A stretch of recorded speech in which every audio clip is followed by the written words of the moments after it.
Guys, M.2ssd, sorry if I said your name wrong, said, can you make a video on why my mum should buy me an X-Maxx? So, in this video, I'm going to explain why the X-Maxx is, in my opinion, the best RC car in the world. And that is why I have two of them. So firstly, it's the sheer size of these things. I mean, look at it. I mean, it's just a perfect size. I mean, it's not quite as big as a massive 1/5 scale that if you jump it, they're just like a big flying pig and they fall to pieces when they hit the floor. These things are big, but they're not overly sized so that you can't use them. They're just a perfect size, and these things take some abuse. And that takes me on to the next reason why I think these RCs are so good. The next reason that I think that this is the world's best RC car is just its durability. I mean, the strength of these things is absolutely unreal. With a couple of tiny little minor upgrades, these things absolutely take a complete and utter beating. I'm going to put a couple of clips up on here now, and by the way guys, it took it like a champ. There's absolutely no damage whatsoever.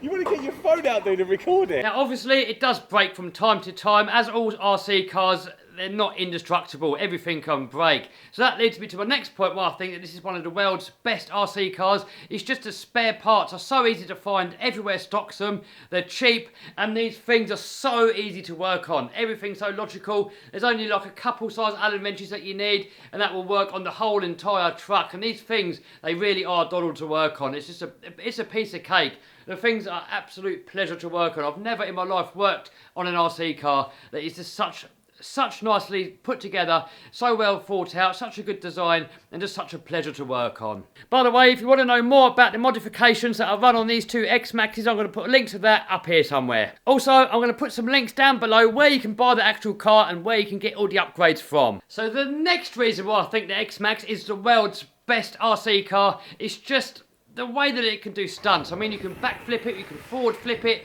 you can drive it along on two wheels like a bicycle, you can drive it over water if you put these paddle tyres on, you can backflip it off the trees, you can do standing backflips if you gear it up. I mean, the thing is just insane. And on top of that, it handles well. Another reason why the X-Maxx is so great is that if you get the Bluetooth module, you can download the Traxxas app onto your phone, and then you can turn down the power. So if you want to let your kids have a go, you can turn it right down to sort of like 5%, 10% power, so the thing's only going to go slow, so that way they're not going to cause any damage and not hurt themselves. The next reason why I think these are so good, I mean, just look at it. I mean, is there another RC car out there that looks as good as this? Subscribe. Now, I know what some of you guys are thinking. You're probably thinking, Kev, you're only saying all that because you probably get the cars for free or Traxxas have sponsored you or something like that. No, that's not the case. I buy all of my RC cars out of my own money, and I've got no incentive or any reason to promote any brand or any product other than if I use it myself and I actually stand by the product and I think it's a good product. So with that all said, should Irma's mum go out there and buy him an X-Maxx? In my honest opinion, no. I mean, these things, they're big, they're heavy, and they're fast.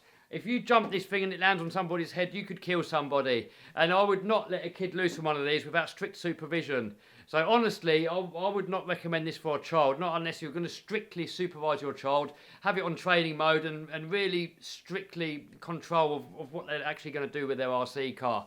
Secondly, the second reason that Irma's mum should not buy him the RC car is it's just not, Irma, if you're listening, it's not going to help you out. It's not going to teach you in the long run. I mean, it's this modern society, these modern younger kids, especially the millennials, they're kind of like the entitled society. They kind of think that the whole world owes them something. All they've got to do is beg for things and they get it for free. And they sort of don't think that they have to work for stuff anymore.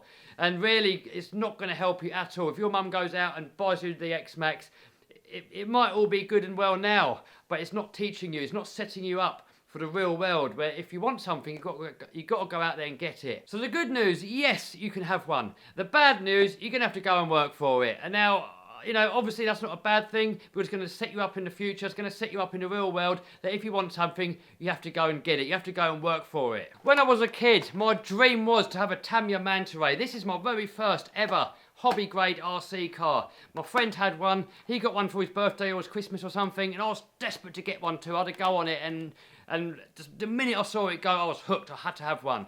And I literally worked a whole year helping around the house. I was doing the ironing for 50p an hour. It took me a whole year of solid work and work and work and work to save up for this thing. And when I finally got it, oh boy, it felt good. I remember I snapped to the axle. I broke a little axle. It took me 6 hours of ironing just to pay for that spare part. But it taught me that if you want something in life, you have to go out there and work for it, and you have to go and get it. One of my biggest lifelong dreams is to build a monster truck and go monster truck racing. And I realised early on that nobody's going to give it to me, nobody's going to do it for me. So I had to get off my lazy butt, I had to work my arse off so I can start building this thing. It's still got a long way to go. I mean, these things cost like $250,000 to build. I've got the first part, I've got the main part, I've got the biggest part. So now I've got to save up and get some other bits and some other bits and some other bits. It's going to take me a while to get this thing finished. But when the thing's done, that sense of achievement is going to be like nothing else. If somebody just gave it to me, it wouldn't mean nowhere near as much as what it is if I had to work for it myself. So Irma, if you really want to get yourself an RC car, you know, I'm over the moon. I mean, it's such a better hobby than going out and playing on Xboxes and just sitting there playing Fortnite and stuff like that. You actually want to get out there and you want to play with some RC cars and sort of mingle in with your buddies. What I would recommend, if you haven't got enough money for an X-Maxx, is just to go out and get something like this. And I'm going to put a link to that down below. It's only a cheapo thing. It's not going to be anywhere near X-Maxx capabilities, but for the price, and as a beginner, this thing is perfect. So, I hope that all makes sense. I hope you liked this video. If you did, guys, give us a thumbs up, subscribe, smash the bell button to stay notified. Really, you know, set yourself a dream, set yourself a goal, and then figure out a plan of how you can get it, but don't beg for it. Alright, guys, see you soon. Bye. Want to make some extra cash so you can buy more toys, quit your job, go on more holidays, or maybe build a monster truck? I've got you covered. Check out my course in the description and I'll show you how to make 100k profit a year.